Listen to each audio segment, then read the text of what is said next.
चलिए यहां से हम लोग स्टार्ट करते हैं। तो कहने का मतलब ये है कि अगर आप देखते हैं तो सबसे पहला सवाल में ही देख लीजिए यहाँ पे, इसमें आपको एकदम 2006 से उठा के 2015 में चिपका दिया, बढ़िया से चिपकाया है। 2006 से उठाया और 2015 में डाल दिया। तो ये जो आप देख रहे हैं 2006 से 2015 में कितना साल का गैप है, देखिए लगभग लगभग देखा जाए तो 9 साल का गैप हो जाएगा।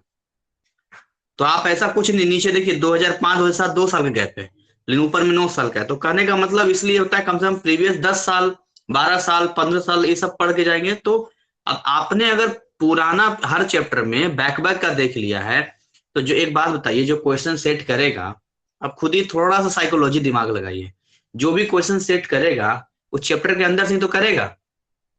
अब आपने क्योंकि लगभग हर साल के, हर इंटरवल साल के उन सवालों को पहले ही देख लिया है, तो अब उसके पास जगह कहाँ बनता है, वो कहाँ से अलग बनाएगा।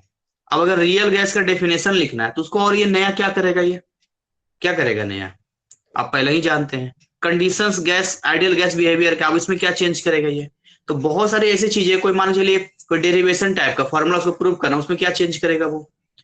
तो इससे ये तो एक चैप्टर की बात है। ऐसे ही अगर हर चैप्टर में स्मार्ट तरीके से किया जाए तो अगर सोचिए कि अगर किस्मत में अगर मिनिमम भी लेके चलते हैं और हर चैप्टर से एक एक सवाल ही अगर आ जाए, सोचिएगा हर चैप्टर से अगर एक एक सवाल भी आपको आ जाए, दो दो नंबर का एक एक नंबर का, और आपका अगर 22 चैप्टर है पीई का टोटल मान के चलिए, तो 22 सवाल आपका सीधा आ गया।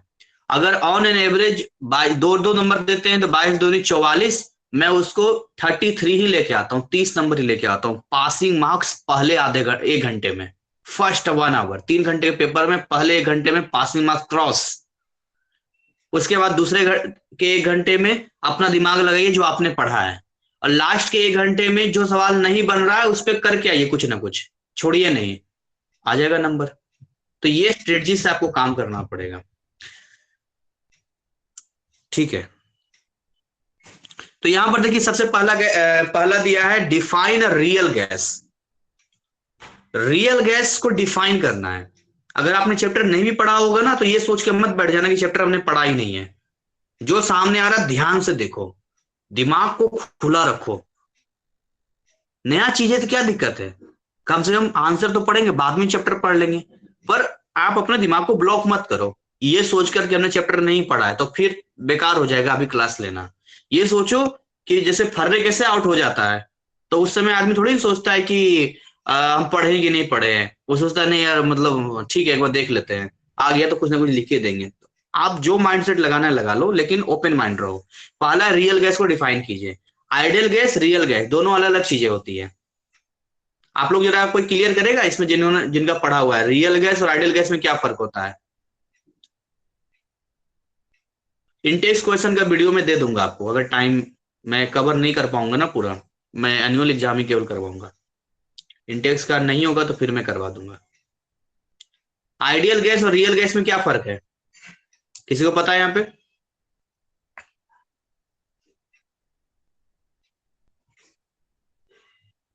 बताइए।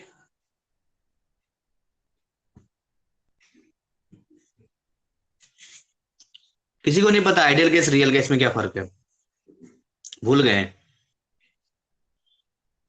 पुराने वाले भी। आइडियल गैस में सब लॉ फॉलो करता है और आइडियल गैस वंडरवाल लॉ को जो है फॉलो कर नहीं करता। देखिए आइडियल रियल गैस नाम ही से फर्क है। रियल जो रियलिस्टिक चीज है, और आइडियल मतलब आदर्श, जिसको आप जानते हैं, थोड़ा भी आप माइंड में याद रहेगा लिख देंगे। क्लू ध्यान रखिए, आइडियल गैस मतलब बिल्कुल आदर्श पे चलेगा, सारे रूल फॉलो करेगा, सारी चीजें करेगा, एकदम चलेगा। और रियल गैस बोलेगा नहीं, जो प्रैक्टिकली पॉसिबल है हम उस पर काम करेंगे, है नहीं। अब किसी को बोलने से क्या होता है, अगर कोई मान के चलिए आदर्श कंडीशन, आपने कई एग्जाम्पल मैंने आपको दिया है कि आदर्श कोई होता ही नहीं है।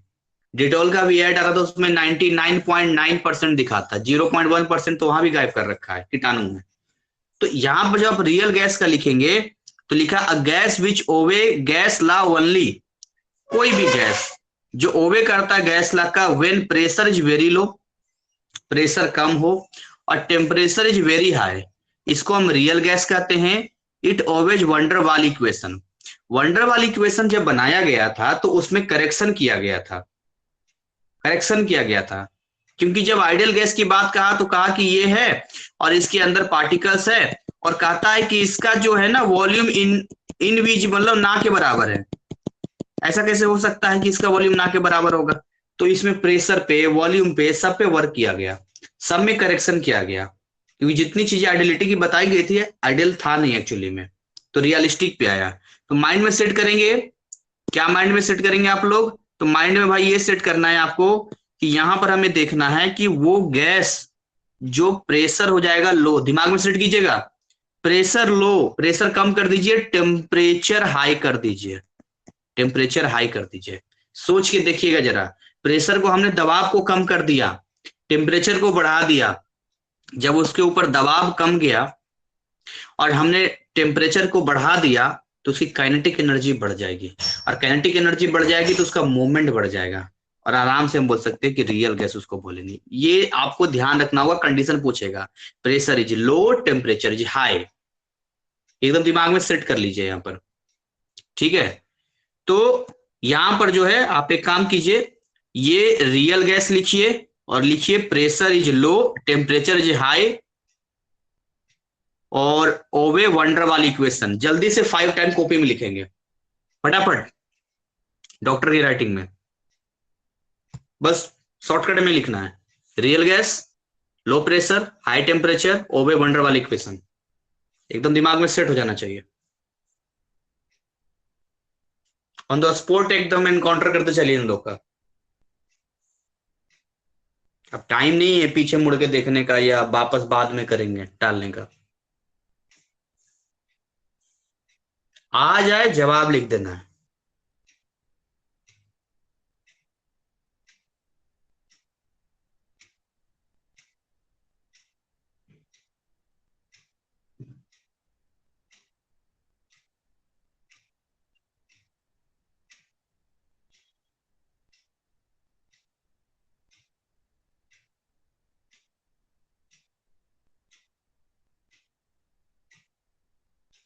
वेरी गुड, आगे बढ़ते हैं।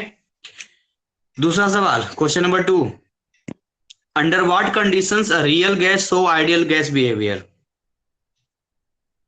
ठीक है, किस कंडीशन पे जो रियल गैस है वो आइडियल गैस बिहेवियर को दिखाएगा? ये 2005 और 7 में पूछा गया था, और उसका जवाब यही है यहाँ पर कि लो प्रेशर और हाई टेम्परेचर पे आइडियल गैस बिहेवियर की तरह काम करेगा। आगे बढ़ते हैं।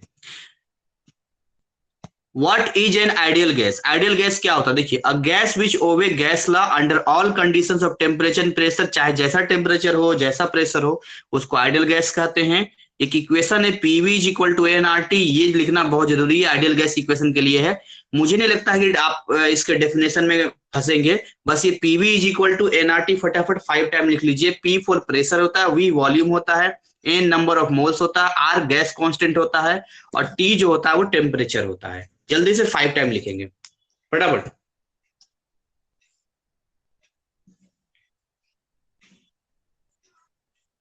जब बैच शुरू हुआ था अक्टूबर, मैंने बोला था क्लास में याद करवाएंगे, वो करवा रहे हैं।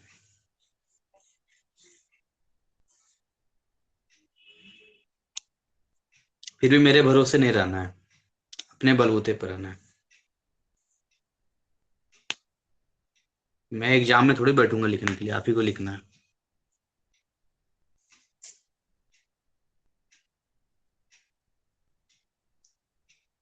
पीवीजी को एनआरटी हो गया होगा 5 टाइम। चलिए आगे बढ़ते हैं। स्टेट बॉयस लॉ, ये 2015 का ही सवाल है। बॉयस लॉ, चार्ल्स लॉ, ये जो जितने भी लॉ आप देख रहे हैं, चाहे बॉयस लॉ हो, चार्ल्स लॉ हो, अवोगाड्रो लॉ, इस सब पर मैंने एक स्टोरी बताई है।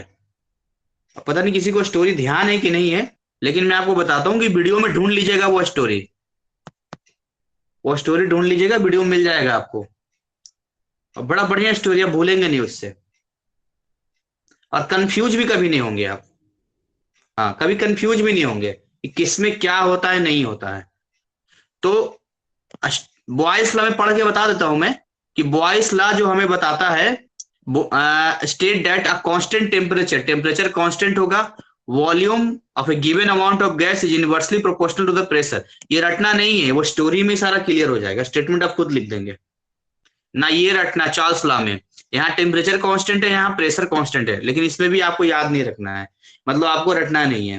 हालांकि 2015 में पूछा, 2013 में भी पूछा है, एवोगाड्रो भी 2013 में पूछा है, सिमिलर कंडीशंस पे टेम्परेचर प्रेशर पे इक्वल वॉल्यूम ऑफ गैसेस होते हैं। ये सब कुछ नहीं आपको करना, आप देखिए, आप कंप्लीट कर लीजिएगा। देखिए 2007 में सवाल पूछा है क्रिटिकल वॉल्यूम का। क्रिटिकल वॉल्यूम में क्या है कि देखिए, क्रिटिकल का मतलब होता है क्रिटिकल, मतलब वो उसको क्रॉस फिर नहीं करना है। The volume of 1 mole of the substance at critical temperature and pressure is known as critical volume. तो बेसिकली आपको अगर क्रिटिकल वॉल्यूम समझना है तो आपको क्रिटिकल टेम्परेचर मालूम होना चाहिए। और नीचे 2012-13 में ही पूछ चुका है क्रिटिकल टेम्परेचर के बारे में। ऊपर तो क्रिटिकल वॉल्यूम लिखा है यहाँ पे कि volume of 1 mole of substance at critical temperature और क्रिटिकल प्रेशर पे होगा, तो उसको हम लोग बोलेंगे क्रिटिकल वॉल्यूम। लेकिन क्रिटिकल टेम्परेचर होता क्या है, देखिए, the temperature above which a gas can not be liquefied,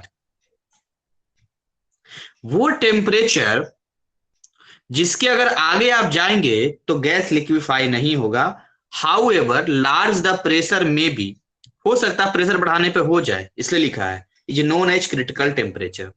तो आप बताइए, अगर गैस को लिक्विड में कन्वर्ट करना है तो क्या करना पड़ेगा, बताइए। गैस को लिक्विड में कन्वर्ट करने के लिए क्या करना पड़ेगा?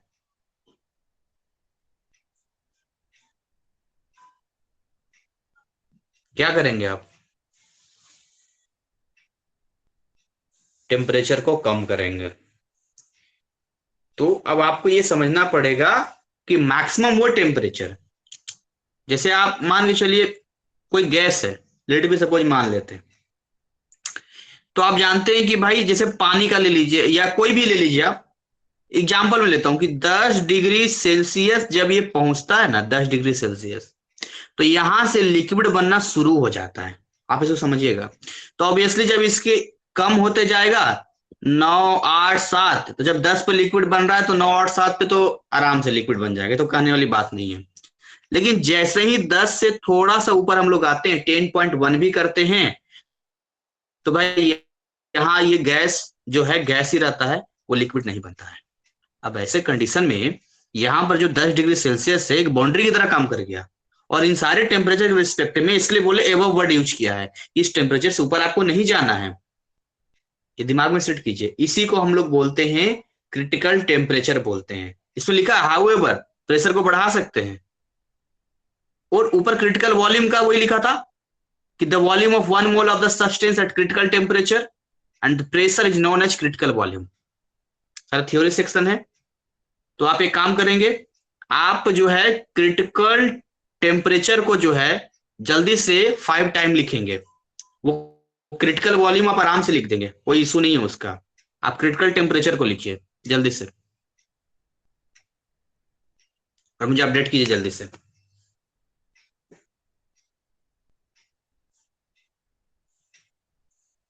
ऐसा पढ़िए कि बाकी बकाया नहीं रहे, कि बाद में कर लेंगे, वो टाइम करेंगे तो बर्डन बढ़ता चल जाएगा। पाकिस्तान का वही हालत है, उसने कर्जा कभी पूरा चुकाया ही नहीं और कर्जा लेते चला गया।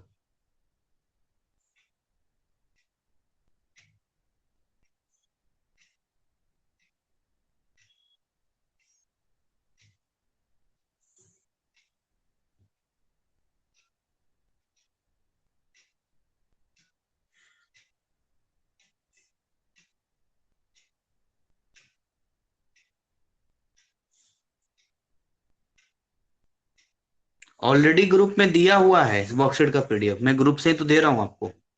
हम एक ही चीज बार बार नहीं रिपीट कर सकता ना, बच्चे कंफ्यूज हो जाएंगे। How ever large the pressure का मतलब है कि जैसे 10 डिग्री सेल्सियस पे आप बता रहे थे कि अगर थोड़ा सा ऊपर आएंगे, लेट बी सपोज 10.2 आते हैं, है ना, या छोड़िए 11 आ जाते हैं, मान लेते हैं 11 डिग्री सेल्सियस आ जाते हैं, तो आप तो कह रहे हैं कि 10 डिग्री सेल्सियस ही क्रिटिकल है। लेकिन अगर आप 11 क्रिटिकल बना सकते हैं, बशर्ते यहाँ प्रेशर को बढ़ा देना पड़ेगा, लेकिन अगर प्रेशर वही रखेंगे तो फिर तो 10 डिग्री सेल्सियस ही आपका रहेगा।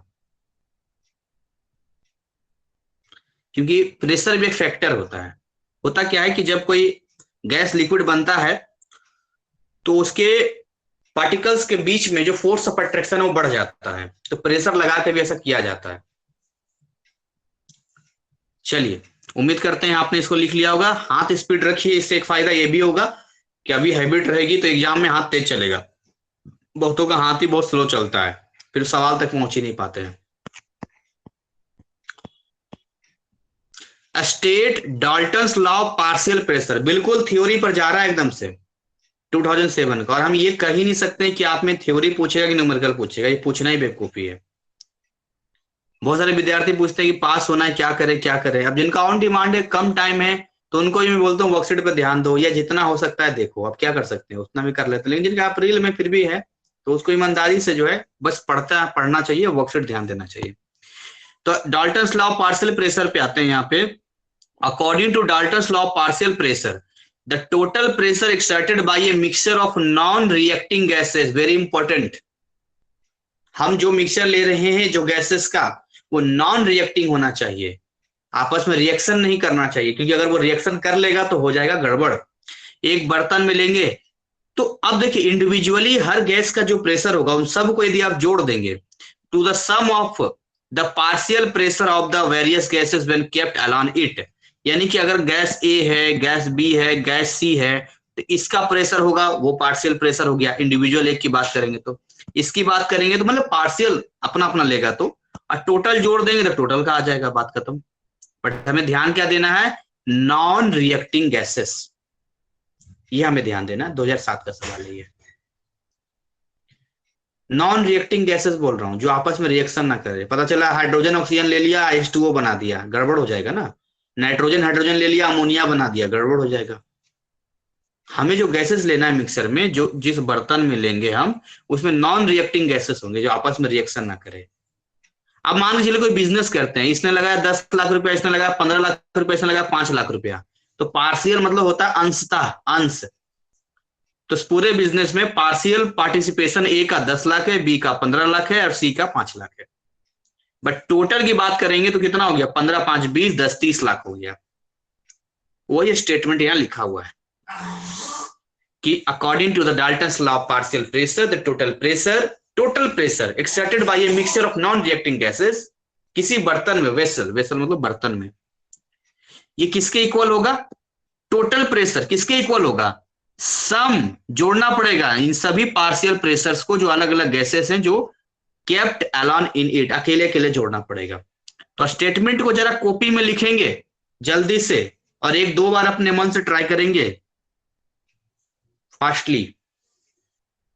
आगे से Dalton's law of partial pressure पूछे तो इस जैसा अगर नहीं भी लिख पाए तो इसका मतलब पता होना चाहिए कि बना के हम लिख सकते हैं, कॉन्सेप्ट वही रहेगा, कॉन्सेप्ट नहीं भूलना। या आपको शॉर्टकट में मैं लिखने के लिए बोलता हूं तो जो इसमें समझ में आता शॉर्टकट ही लिख लीजिए। नॉन रिएक्टिंग गैसेस, ये जो आपको जैसा भी लगे उचित, जरूरी नहीं कि पूरा कहीं कहीं बढ़ दिया जाए, जो आपको लगता है कि ये हमें करना चाहिए उतना फटाफट लिख लीजिए, 2 4 बार रिपीट कर लीजिए, माइंड में बस सेट होना चाहिए। आपको रोबोट नहीं बनना है, भगवान ने दिमाग दिया है कि हम बना के लिख सकते हैं।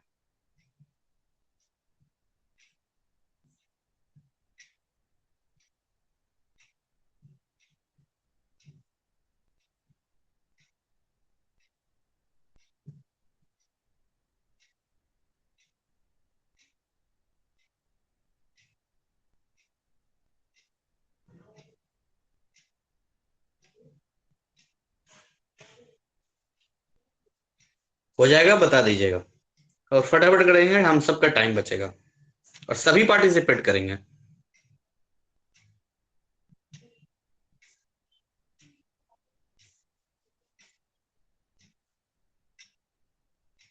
दिमाग में सेट करना है, वेरी गुड। आगे बात करते हैं। क्वेश्चन नंबर 10 जो पूछा है, ये पूछा है how does the atmospheric pressure change with an increase in altitude.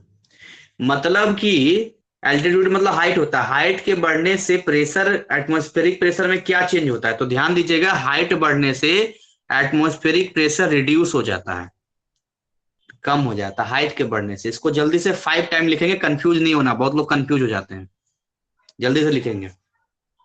इसलिए नाक से खून फेंकता है। जैसे आपका नाक का मान के चलिए ये दीवार है, ठीक है, ये नाक है आपका, ये बाहर है, तो बाहर वाला देखिए अभी बैलेंस है, अभी इधर का जो प्रेशर लग रहा है इधर का लग रहा है, दोनों बराबर है। ऊपर जब जाते हैं ना पहाड़ पे, तो ये बाहर वाले का प्रेशर कम हो जाता है, तो अंदर वाला का ऑब्वियसली ज्यादा है, तो खून फेंक देता है नाक से। एल्टीट्यूड मतलब हाइट, ऊंचाई। ये बात को समझिए कि नाक से खून क्यों फेंक देता है। बाहर का अभी यहाँ पर बैलेंस है ना, लेकिन वहां पर अनबैलेंस हो जाएगा, बाहर वाला रोकने वाला कम हो जाएगा, तो अंदर वाला ऑटोमेटिक वैल्यू बढ़ जाएगा, तो ब्लड बाहर निकल जाएगा, इसलिए नाक से खून फेंक देता है। सबको नहीं, पर कुछ को हो जाता है।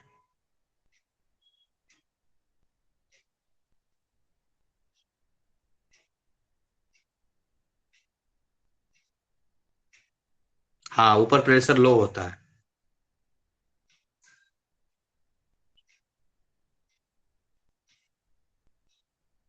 चलिए आगे बढ़ते हैं।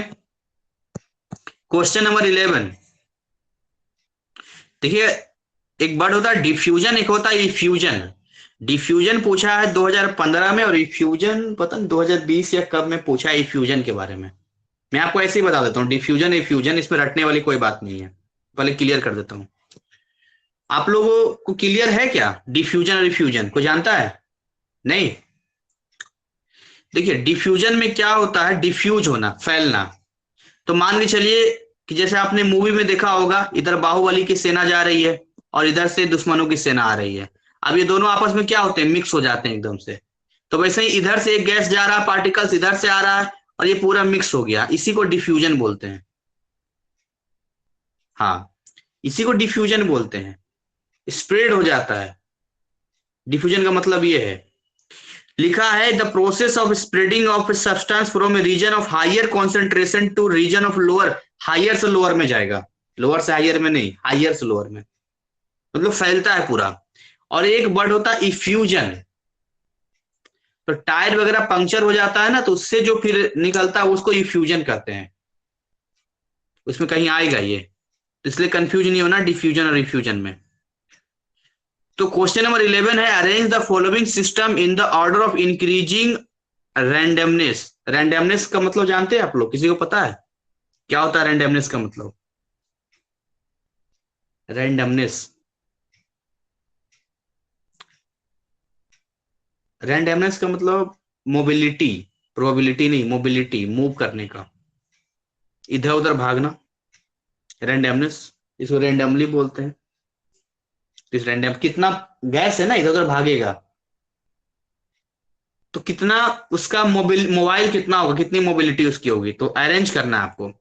1 mole of a gas, 2 mole of solid a, और 1 मोल ऑफ लिक्विड ए। तो ऑब्वियसली सॉलिड का सबसे कम होगा, फिर लिक्विड का होगा, और सबसे ज्यादा किसका होगा, गैस का होगा।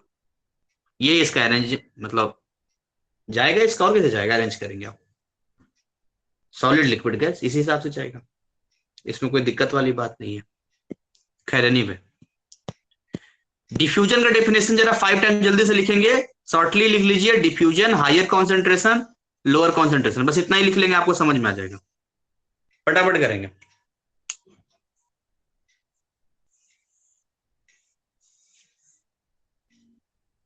घर पे भी आपको ऐसा ही पढ़ना चाहिए, अगर आप किसी का सिलेबस हो रखा है या चैप्टर कर लिया है, तो वर्कशीट ऐसे ही पढ़ना चाहिए उसको। 1-2 बार देखे और 5 टाइम लिखे, फिर एक बार पढ़े, फिर 5 टाइम लिखे, ऐसा करेगा जल्दी हो जाएगा।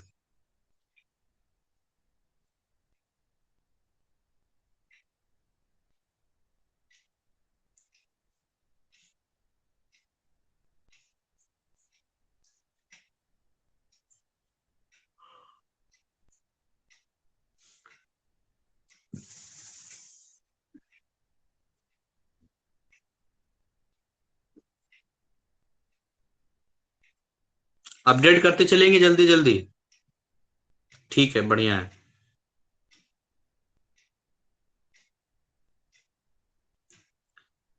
चलिए, अच्छी बात है, हम आगे चलते हैं।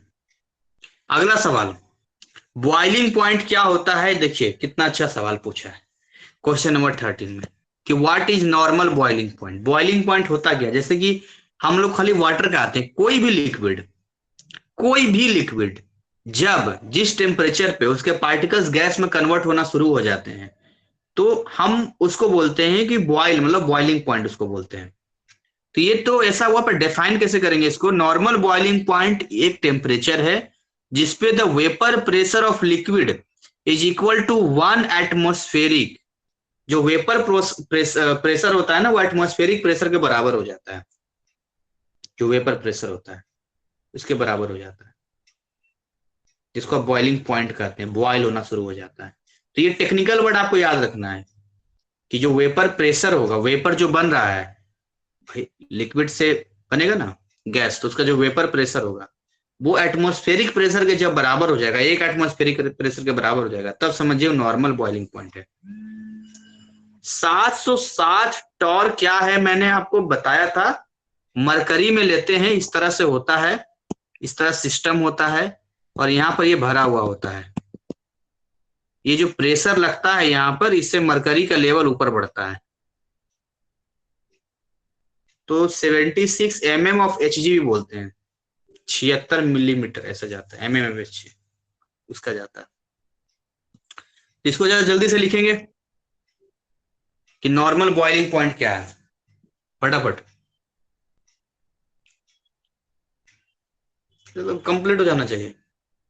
बस थोड़ा सा रिवीजन करते रहिएगा, ऐसा नहीं कि छोड़ देना है आपको, एग्जाम से पहले सब देखते रहना है।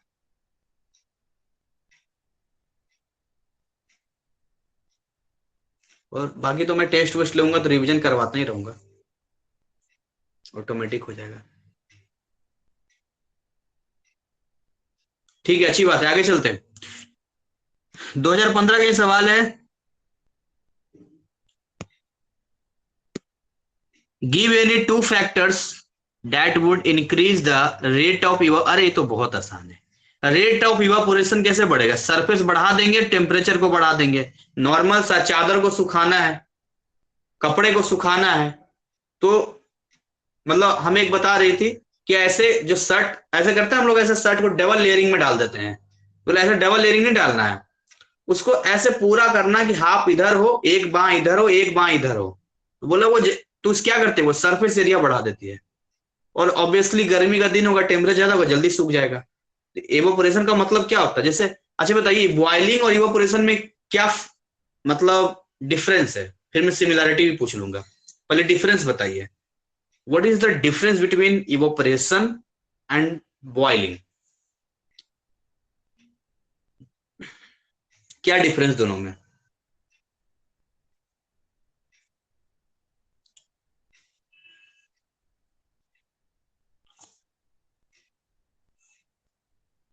इवोपरेट मतलब लॉस ऑफ एटम, तो बॉइलिंग में क्या होता है? मैं डिफरेंस पूछ रहा हूं कि अगर आपको ये पूछे, हाँ तो इवोपरेशन में लिक्विड कन्वर्ट होगा गैस में, तो बॉइलिंग में भी तो यही होता है। ये तो सिमिलैरिटी हो गई कि दोनों में ही लिक्विड गैस में कन्वर्ट हो रहा है, बट डिफरेंस क्या है? क्या फर्क है?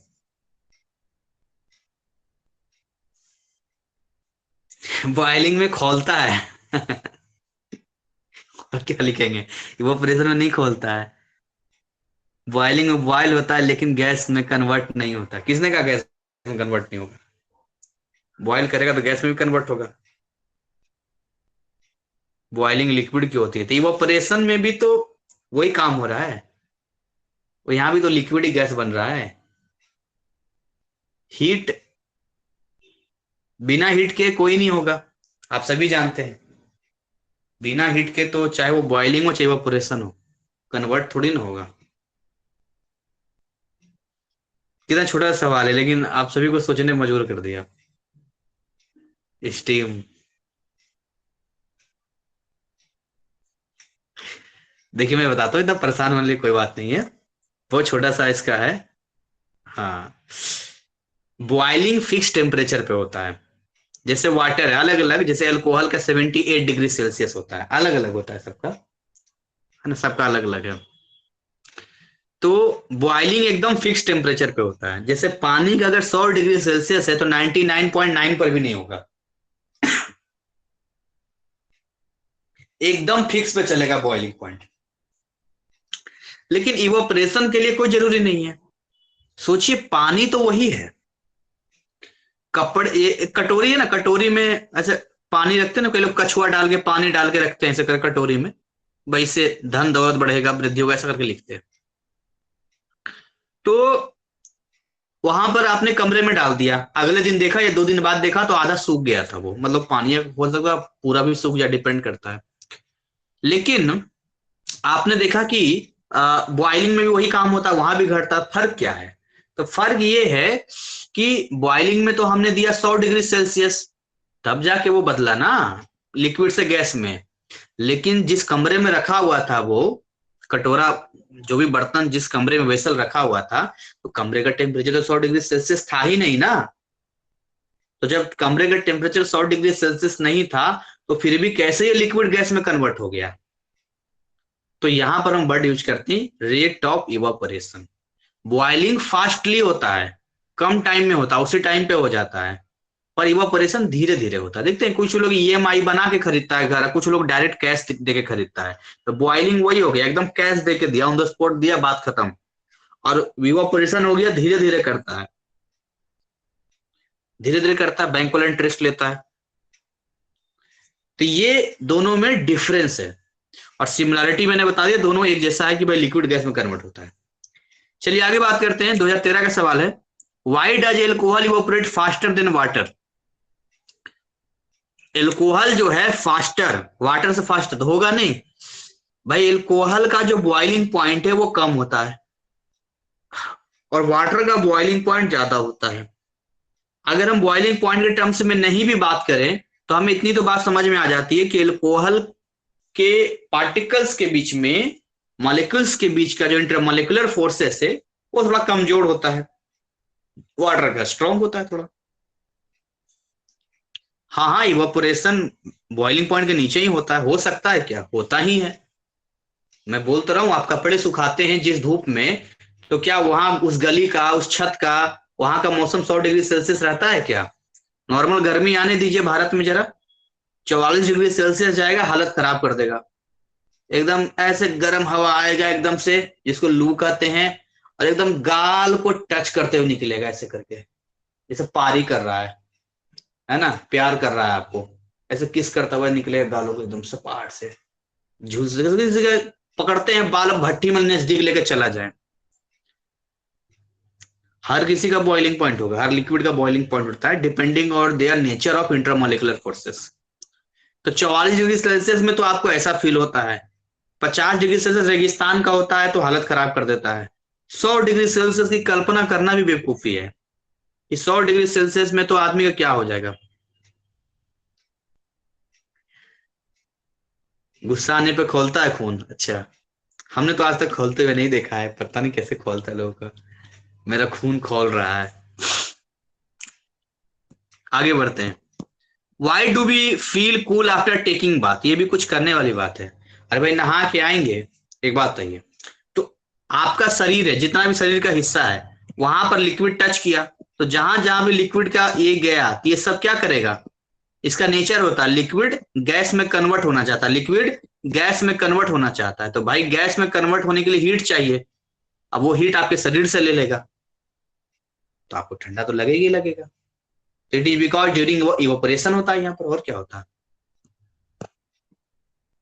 Why does mercury form convex meniscus? देखिए मिनिस्कस का है यहाँ पे, ठीक है, ये आप वीडियो में कीजिएगा। मिनिस्कस के बारे में टाइम कम है, मैं समझा नहीं पाऊंगा मिनिस्कस वाला, तो ये ध्यान रखिएगा, कुछ पार्ट वीडियो से भी करना है मिनिस्कस के बारे में। Why do liquids have a tendency to acquire minimum surface area? तो ये तो सरफेस टेंशन का आपने पढ़ा ही था यहाँ पर, लिक्विड का होता है molecules in the surface of liquid have higher energy due to inward force.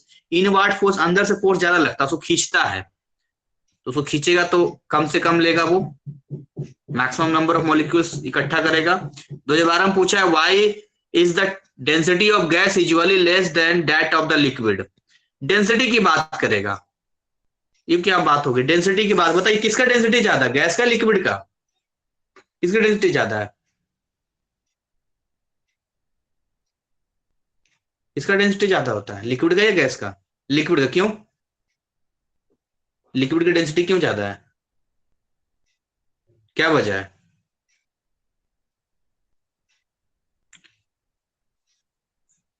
क्योंकि इंटरमोलिकुलर डिस्टेंस बहुत कम है, इंटरमोलिकुलर फोर्सेस ज्यादा लग रहा है लिक्विड में।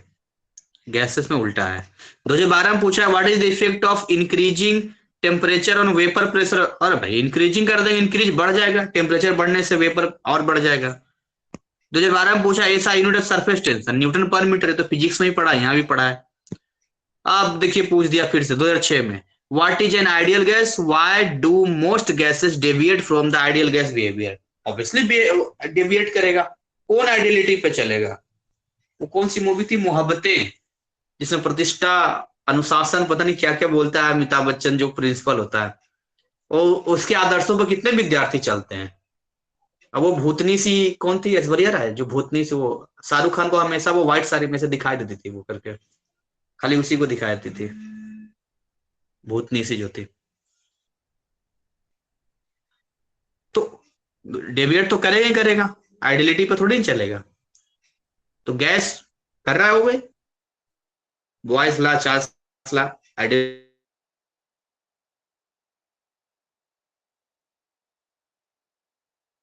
पे चलते हैं। बीजेपी है बोलता है हम आइडिया मानते हैं, योगी जी है। तो ये थोड़ी है कि बीजेपी का बाकी जो नेता सब होगा, लीडर होगा, वो बिल्कुल आइडियलिटी पे चलेगा। हल्का फुल्का डेविएट तो कर ही जाता होगा। अब वो अलग बात है, डर की वजह से किसी वजह से उतना ना करे, लेकिन जिसका आदत है तो वो डेविएट करेगा ही करेगा कि आइडियलिटी पर हर कोई नहीं चल सकता है। तो यहाँ भी वही बात है यहाँ पे कि आप हर किसी को आइडियलिटी पर नहीं चला सकते हैं। तो उसी के ऊपर यहाँ पर लिखा हुआ है। इसके अलावा 2016 का सवाल है, state the reason due to which gases deviate from the ideal gas behaviour. ये भी आसान है, इसका आप पढ़ेंगे एग्जाम्पल्स, वीडियो देखते ही क्लियर हो जाएगा। एक बार वीडियो देखेंगे सब खुद लिख देंगे, सब रटने की जरूरत नहीं है, समझने का यहाँ पर। 2003 में सवाल पूछा है यहाँ पे, if you were asked to compare the attractive forces among the molecules in liquid A with those among the molecules in liquid B, what type of data would you collect? तो क्या डाटा कलेक्ट करेंगे? तो vapour pressure of liquid मापेंगे, एक boiling point नापेंगे, और क्या नापेंगे? इसको compare करने के लिए दो चीज चाहिए हमें, वेपर प्रेशर चाहिए, एक बॉइलिंग पॉइंट चाहिए। और यहां से न्यूमेरिकल्स है यहाँ पर। पहले तो पूछ दिया कि मोलर वॉल्यूम होता क्या है। तो मोलर वॉल्यूम किसी सब्सटेंस का वॉल्यूम होता है 1 मोल ऑफ सब्सटेंस का। 1 मोल सब्सटेंस को आप लेंगे, उसका जो वॉल्यूम होगा वही उसका मोलर वॉल्यूम कहलाएगा। नॉर्मली जो है यहाँ पर एसटीपी पे 22.7 लीटर होता है 1 मोल का। तो सवाल में 16.5 मोल लिखा है आइडियल गैस का, तो उसको मल्टीप्लाई कर देंगे इससे, और क्या आ जाएगा? और इसमें क्या जाएगा? ये तो आपने पहला चैप्टर में भी पढ़ा होगा। काफी यहां से तो पूरा न्यूमेरिकल ही न्यूमेरिकल स्टार्ट हो गया है।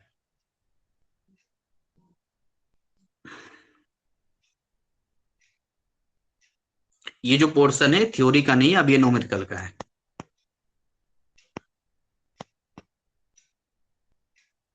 चलिए कुछ एमसीक्यू कर लेते हैं। न्यूमेरिकल तभी समझ में आएगा आपको जब आप वीडियो में देखेंगे या थ्योरी के बाद ये सब कंप्लीट करेंगे, तो न्यूमेरिकल आपको समझ में आ जाएगा। वीडियो देखते देखते ही हो जाएगा, उसकी चिंता मत कीजिए। 50% अपने काम कर दिया है यहाँ पे। एमसीक्यू में देखते हैं 2016 का है, the liquids have a tendency to acquire minimum surface area because of viscosity, compressibility, capillarity and surface tension. बताइए क्या सही जवाब है? कोई भी लिक्विड्स क्यों मिनिमम करता है? Sir D. D, surface tension.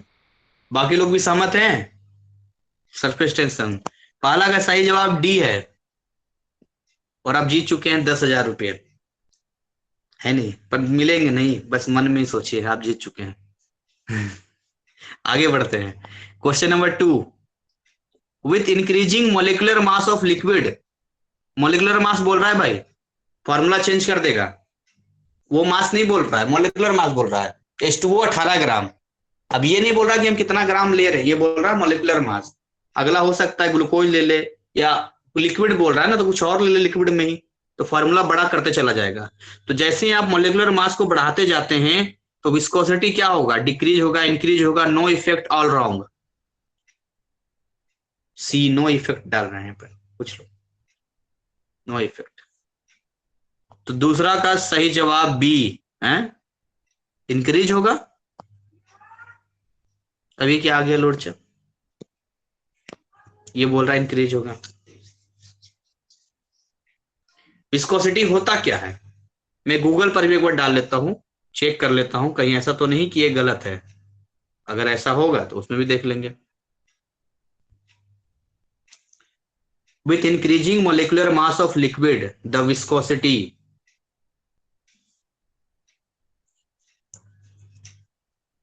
एक बार मैं गूगल पे कर लेता हूँ। With increasing molecular mass of liquid the viscosity, मेरा गूगल आज काम नहीं कर रहा है। चलिए आप ही देख लीजिएगा क्यों होता है, मेरा टाइम होने वाला है। ये इंक्रीज बोल रहा है विस्कोसिटी बढ़ जाएगा, जितना हैवियर लेते जाएंगे वो बहुत कम स्लिप करेगा, बढ़ता जाएगा वो। फिर भी आपको ये देखना है यहाँ पर, ठीक है, आप एक बार देखिएगा, कुछ काम आप खुद से भी थोड़ा कर लीजिए। Which of the following gas will have the highest rate of diffusion. Viscosity जानते क्या होता है, जैसे विस्कोसिटी कैसे होता है, जैसे शहद को देख लीजिए, शहद हो गया, टूथपेस्ट हो गया, इनको जब निकालते हैं तो एक लेयर जब दूसरे पर फिसलता है, हाँ, तो वो विस्कोसिटी में आता है। ठीक है, तो इसमें तीसरा सवाल, which of the following gas will have the highest rate of diffusion, कौन बढ़िया से डिफ्यूज करेगा चारों में से, क्या लगता है आप लोग को सबसे ज्यादा डिफ्यूजन? O2 और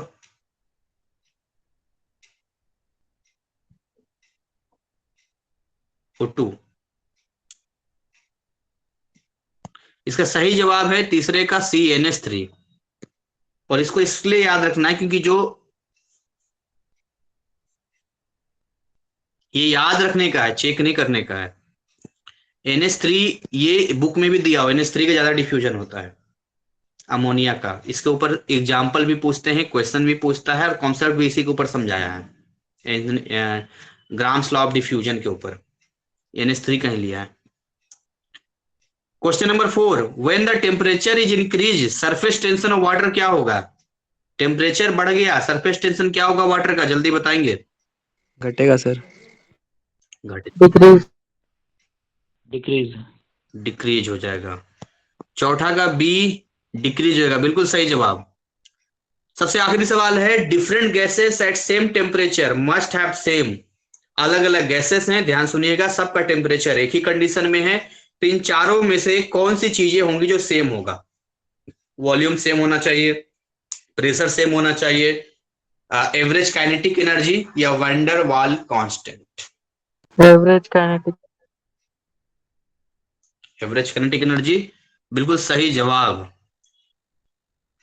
और ये आपका कुछ न्यूमेरिकल पार्ट भी करना है, और हमारा क्लास का टाइम भी हो गया है, बायोलॉजी शुरू करना है। सो ओवरऑल क्या कुछ व्यू, पॉइंट ऑफ व्यू आपका इस चैप्टर को लेकर? अभी न्यूमेरिकल नहीं किया है, बट मैं श्योर कर दूं न्यूमेरिकल भी आसान है अगर यहां तक किया है तो। अगर ऐसा पढ़ेंगे एग्जाम तक, कुछ कॉन्फिडेंस लगता है, घर पे भी पढ़ेंगे, क्लास में पढ़ेंगे, तो जिनको डर लग रहा है या कुछ लग रहा है कि पासिंग मार्क्स सोचने की जरूरत ही नहीं है, अच्छा नंबर आएगा, कुछ यकीन हो रहा है? ये अभी भी धक धक धक धक धक धक चल रहा है? हाँ हाँ, MCQ भी होगा।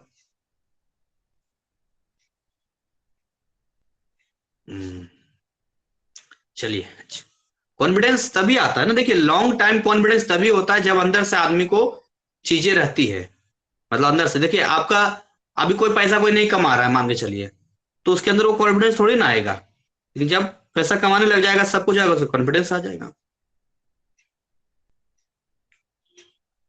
नहीं नहीं, मैंने ये नहीं बोला कि आप वर्कशीट करो सिलेबस छोड़ दो, ऐसा कोई बात नहीं है। अब देखते खाना आपको मिलता है तो दाल भी मिलता है, चावल भी मिलता है, सब्जी भी मिलता है, वैसे मैं बड़ा कंफ्यूज हो जाता हूँ, इसलिए मैं एक दो चीजें ही खाता हूँ। अब जी कभी जाता हूँ तो मिलता है, तो ये थोड़ी है कि कटोरी में दाल है तो खाना है तो दाल लिया और आराम से पी गया सड़ाप से, उसके बाद सब्जी पूरा खा गया और फिर चावल को ऐसे ही खा रहा है, ऐसे थोड़ी करना है।